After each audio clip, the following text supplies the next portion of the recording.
like any good grill master, you got your coals in there, and I needed to reheat them, so I spray them down with lighter fluid. Toss the match, and it combusts right there in midair. And the fires blow out. And what do you do when you think you're on fire? Or you just stop, drop, and roll.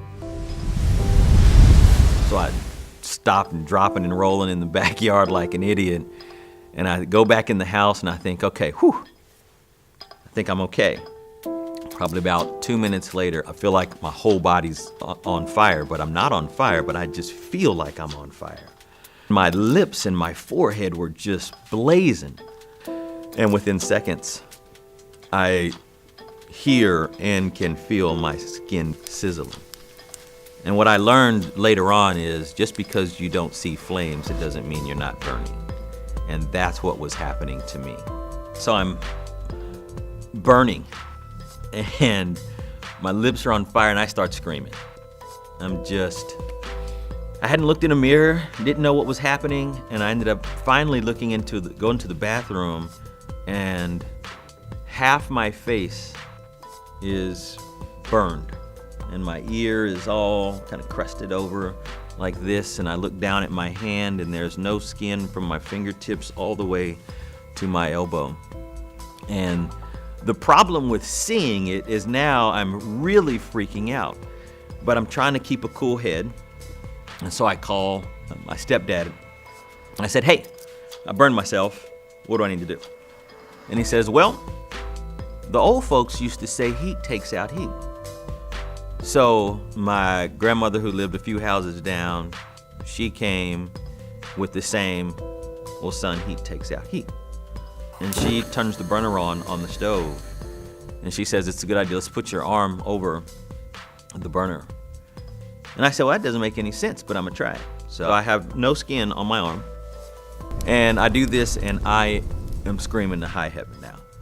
It was the worst pain I've ever felt in my life. And finally, somebody with some sense came. My mother came and immediately got me to the emergency room.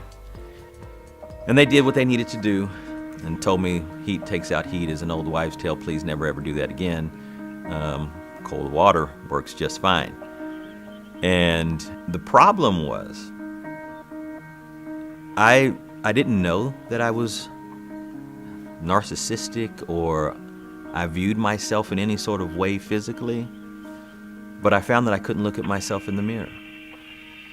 And I just didn't know how to handle it. I was praying and praying and praying. And I said, God, okay, I got a couple options in my mind.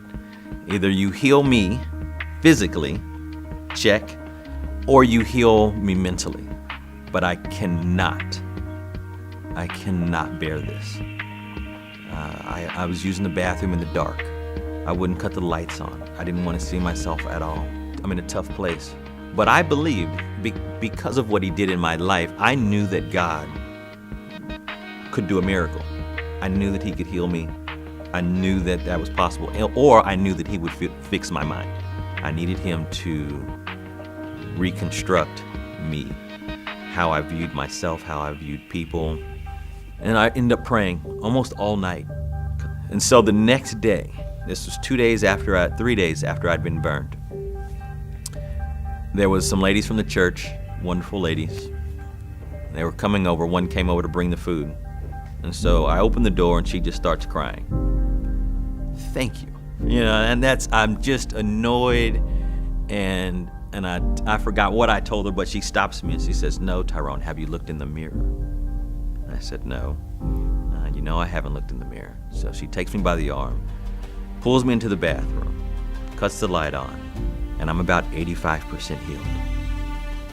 Where I had a scar on my face, it was gone. And the Lord had removed it, and I ended up looking at my arm, and the only evidence that I was burned, I have a small patch right on my upper forearm, and it's a reminder that God healed me, and he can do all things. There is nothing that he can't do. And that was one of the moments where God let me know just how powerful he was, and that he never stops loving me. He's always leading me back to himself. I have so much only because of his grace. And God has taught me there's no circumstance too great that God can't bring you from.